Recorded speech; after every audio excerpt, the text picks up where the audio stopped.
El día de hoy la prédica lleva por nombre La vida cristiana auténtica.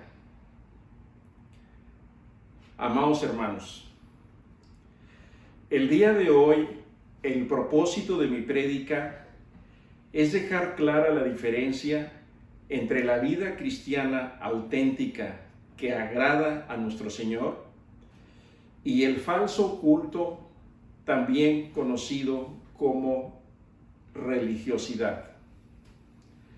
Para ello, comenzaremos definiendo lo que para Dios es la religiosidad y el falso culto, y que el profeta Isaías nos describe a continuación en el capítulo 1, versos del 10 al 17.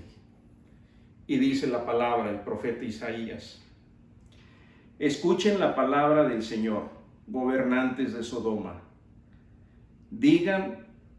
Oigan la enseñanza de nuestro Dios, pobladores de Gomorra. ¿Qué utilidad me reportan sus abundantes sacrificios? Dice el Señor.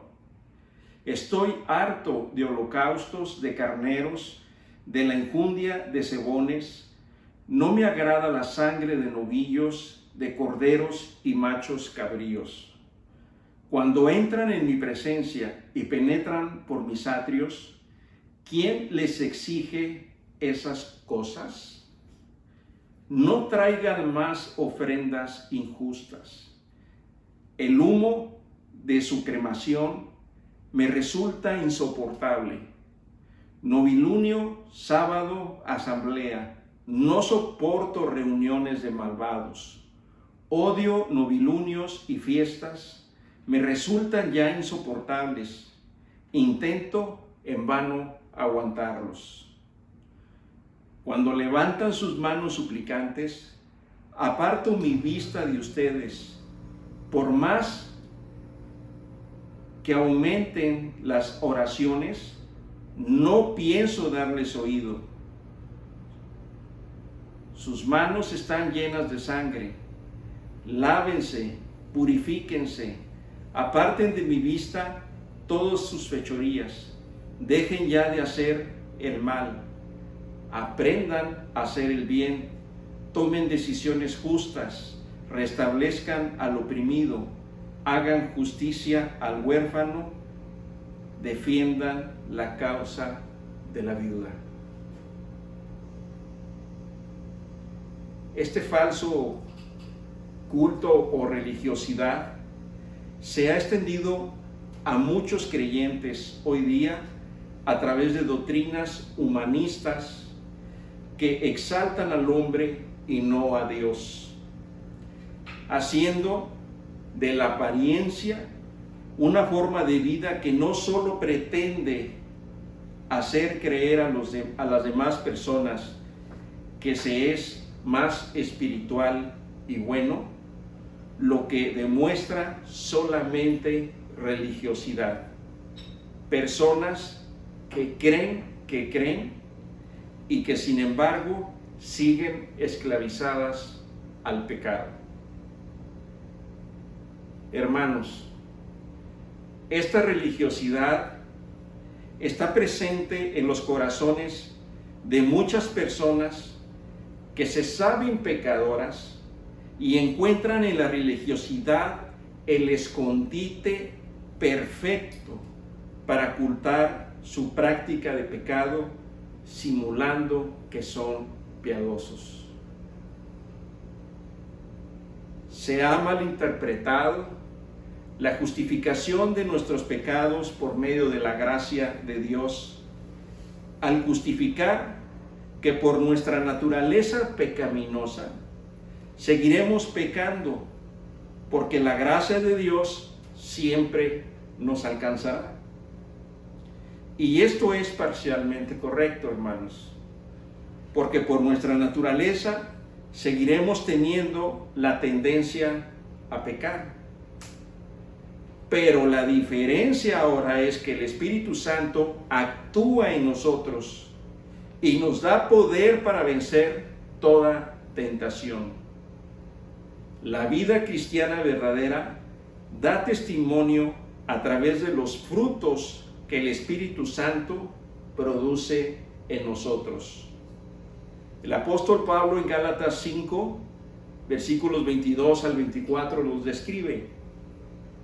Dice el apóstol: en cambio, el fruto del Espíritu es amor, alegría, paz, paciencia, amabilidad, bondad, fidelidad, humildad y dominio propio. No hay ley que condene estas cosas. Los que son de Cristo Jesús han crucificado la naturaleza pecaminosa con sus pasiones y deseos. Por otro lado, hermanos, los que practican la religiosidad se distinguen por otro tipo de frutos. Y de esto nos advierte nuestro Señor Jesucristo. En Mateo, vayamos a Mateo, al capítulo 7, versículo 15 y 16. Dice nuestro Señor Jesús: cuídense de los falsos profetas. Vienen ustedes disfrazados de ovejas, pero por dentro son lobos feroces. Por sus frutos los conoceréis. ¿Acaso se recogen uvas de los espinos o higos de los cardos? El apóstol Juan, en su primera carta, nos advierte de los que aparentan o simulan ser piadosos, pero que en realidad, hermanos, no dan testimonio de una vida cristiana verdadera, para que no nos dejemos engañar imitando estas prácticas muy comunes en la actualidad.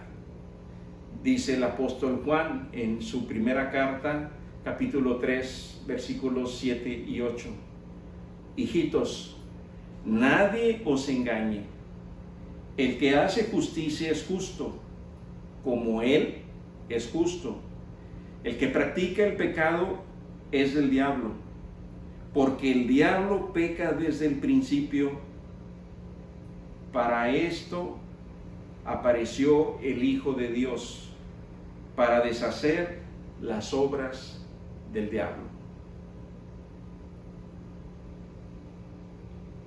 A estos se está refiriendo el profeta Isaías, a las personas que piden perdón, a las personas que ofrecen holocaustos y sacrificios, pero no dejan de practicar el pecado. Son personas religiosas. En Primera de Juan, capítulo 1, versículo del 6 al 7 dice: si decimos que tenemos comunión con Él, o sea, con Jesús, y andamos en tinieblas, mentimos y no practicamos la verdad. Pero si andamos en luz, como Él, o sea, Cristo, está en luz, tenemos comunión unos con otros, y la sangre de Jesucristo, su Hijo, nos limpia de todo pecado. El apóstol Juan, hermanos, nos enseña la práctica de la verdad, la cual agrada a Dios y que es contraria a la práctica del pecado. Amados hermanos, Cristo ya pagó por nuestros pecados en la cruz con su muerte. Ya nos justificó, nos salvó, nos redimió, nos libró de ir al infierno y nos libró de la esclavitud del pecado. Y actualmente nos está santificando. Hermanos, a nuestro Padre Celestial no le agradan holocaustos y sacrificios, como Isaías escribió. Actualmente, estos holocaustos los vemos reflejados en lo siguiente. Escucha, amado hermano.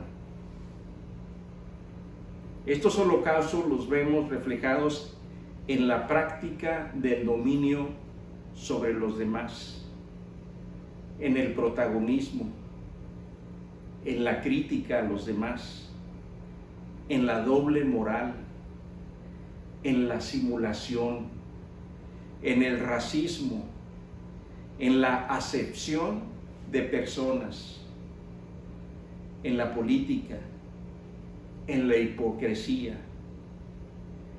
en el clasismo, en el influyentismo, en el control, en la envidia, en la codicia, en la soberbia, en la apariencia de lo que no tenemos, en la murmuración, en la competencia entre unos y otros, en la simulación, en el abuso sobre las personas, en el servilismo e influencia abusiva sobre los hermanos en la fe. Todo esto, hermanos, es idolatría, la cual aborrece Dios. Estas personas no agradan a Dios con su actitud de apariencia religiosa.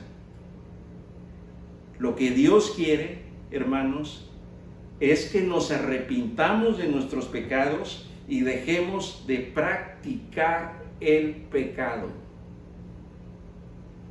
Hermanos, lo que quiere nuestro amado Padre Celestial y nuestro Señor Jesucristo es que nos neguemos a nosotros mismos a cada día y a cada instante, y que dejemos de ser hipócritas, que dejemos de aparentar que somos buenos y que dejemos de engañarnos a nosotros mismos al pedir perdón a Dios por nuestros pecados, para inmediatamente después volver a nuestra vida diaria con la enfermedad de la práctica del pecado aún en nosotros. Y al comportarnos como los demás, lo cual es un pecado en sí, llegar a la conclusión errónea de que está bien porque todo mundo lo hace, cuando realmente solo debemos compararnos con la impecabilidad perfecta de nuestro Señor Jesucristo. Hermanos,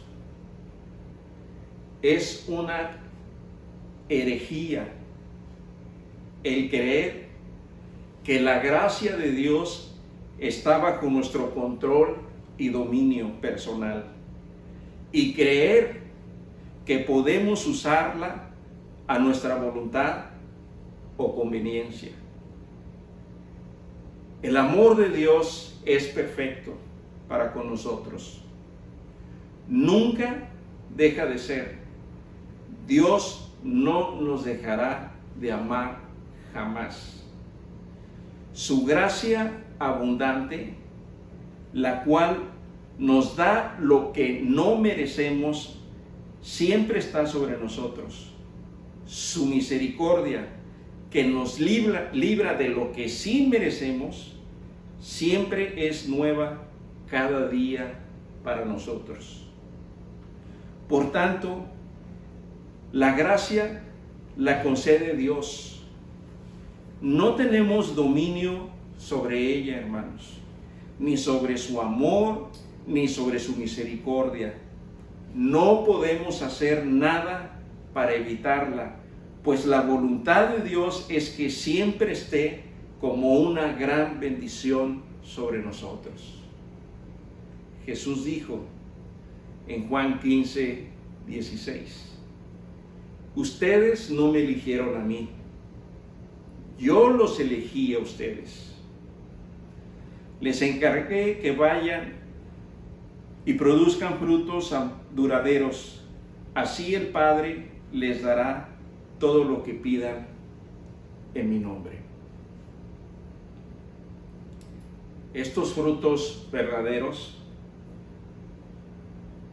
son a los que se refiere el rey David en el Salmo 15, al hablarnos de quiénes son los que podrán habitar en la tienda del Señor, en el monte santo. El Salmo 15, versículo del 1 al 5, dice el salmista: Salmo de David. Señor, ¿quién podrá habitar en tu tienda? ¿Quién podrá morar en tu monte santo? El que camina con rectitud, practica la justicia y es sincero en su interior. El que no calumnia con su lengua, ni hace mal a su prójimo, ni humilla al que tiene cerca. Aquel que desprecia al perverso y respeta al que es fiel al Señor. Aquel que, jurando en su perjuicio, no se retracta. El que no presta su dinero a usura, ni acepta soborno contra el inocente. El que así se comporta jamás sucumbirá. En el Nuevo Testamento tenemos muchas exhortaciones a vivir la vida santa y obediente, fortalecidos por la gracia del Señor, tal como lo enseñó Jesucristo en sus evangelios y lo enseñaron sus apóstoles, incluyendo a Pablo en Hechos, en el libro de los Hechos de los Hebreos y en las epístolas. Veamos, hermanos, cómo el apóstol Pablo, en su carta a los tesalonicenses, nos exhorta firmemente a la vida cristiana auténtica, apartándonos de la fornicación, de la mentira y del engaño. Primera de Tesalonicenses, capítulo 4, versículos del 1 al 8. Por lo demás, hermanos, os rogamos y exhortamos en el Señor Jesús, que de la manera que aprendisteis de nosotros, cómo os conviene conduciros y agradar a Dios, así abundéis más y más, porque ya sabéis qué instrucciones os dimos por el Señor Jesús, pues la voluntad de Dios es vuestra santificación, que os apartéis de fornicación, que cada uno de vosotros sepa tener su propia esposa en santidad y honor, no en pasión de concupiscencia, como los gentiles que no conocen a Dios. Que ninguno agravie ni engañe en nada a su hermano, porque el Señor es vengador de todo esto, como ya os hemos dicho y testificado. Pues no nos ha llamado Dios a inmundicia, sino a santificación. Así que el que desecha esto, no desecha a hombre, sino a Dios, que también nos dio su Espíritu Santo. Hermanos, el Señor nos habló por medio de parábolas, hablando de las ovejas y el buen pastor. Las ovejas, es decir, nosotros, quienes vivimos una vida cristiana auténtica, estamos seguros dentro del redil del Señor. Allí, en el redil del Señor, estamos cuidados, seguros, protegidos y alimentados por medio de su palabra, obedeciendo sus mandamientos por su gracia y por su espíritu, como buen pastor que es Él. En Juan 10, versículo 9 dice: yo soy la puerta, los que entren a través de mí serán salvos. Entrarán y saldrán libremente y encontrarán buenos pastos. Amados hermanos, en el redil del buen pastor no entran ladrones ni salteadores a engañar y robar las ovejas del Señor. Las ovejas del Señor, al escuchar la voz, estas ovejas al escuchar la voz de los ladrones, las ovejas no la siguen porque no la reconocen. Por tanto, al no seguirlas, solamente siguen la voz que sí reconocen, que es la del buen pastor, la del Señor. En este redil del Señor, del buen pastor, hermanos, estamos todos redimidos, estamos todos los sanados, los justificados y los salvados, y los que estamos siendo santificados por el Señor.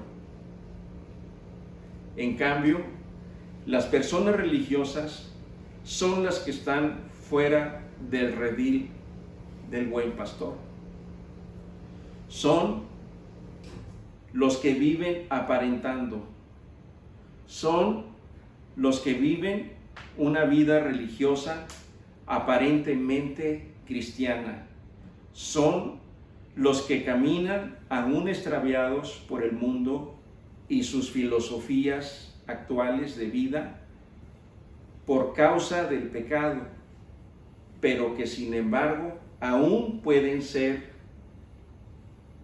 rescatadas por el Señor mientras haya vida.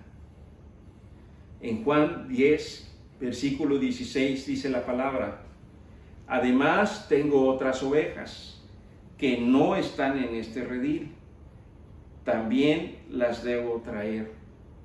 Ellas escucharán mi voz y habrá un solo rebaño con un solo pastor. Termino con esto, hermanos. Esto último nos trae esperanza para momentos de confusión, sobre todo si nuestras obras son pecaminosas y buscamos ayuda con los hermanos maduros en la fe para confirmar nuestra fe y estar con seguridad en el redil del Señor.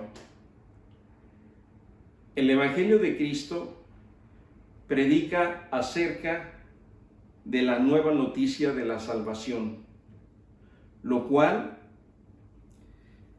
está únicamente en Cristo, para aquellos a quienes el Señor les ha concedido creer que Jesús es el Hijo de Dios, nuestro Rey, Dios y Salvador. Amados hermanos, la palabra de Dios en el Salmo 1 también nos indica quiénes son los que podrán estar en la presencia del Señor. Leamos el Salmo 1, versículo 1 al 3. Dice el salmista: bienaventurado el varón que no anduvo en consejo de malos, ni estuvo en camino de pecadores, ni en silla de escarnecedores se ha sentado, sino que en la ley de Jehová está su delicia, y en su ley medita de día y de noche. Será como árbol plantado junto a corrientes de aguas, que da su fruto en su tiempo y su hoja no cae, y todo lo que hace prosperará. Oremos, hermanos, para que el Espíritu Santo, con el cual fuimos sellados en nuestra conversión, actúe en nuestros corazones para obedecer los mandamientos de Dios de tal manera que nuestra vida sea testimonio de una verdadera conversión y no de un culto falso o religiosidad, la cual el Señor aborrece. Amén. Oremos, hermanos. Señor, te damos gracias por este día, te damos gracias por este tiempo, Señor, que nos has permitido venir a tu presencia, Señor, y escuchar tu santa palabra. Señor, te pedimos que nos des abundancia de tu Espíritu para negarnos cada día, a cada instante, a nosotros mismos, para poder obedecer y seguir las enseñanzas de nuestro Señor Jesucristo. Te damos gracias, Señor, en el nombre de Cristo Jesús. Amén. Gracias, hermanos. Que el Señor les bendiga.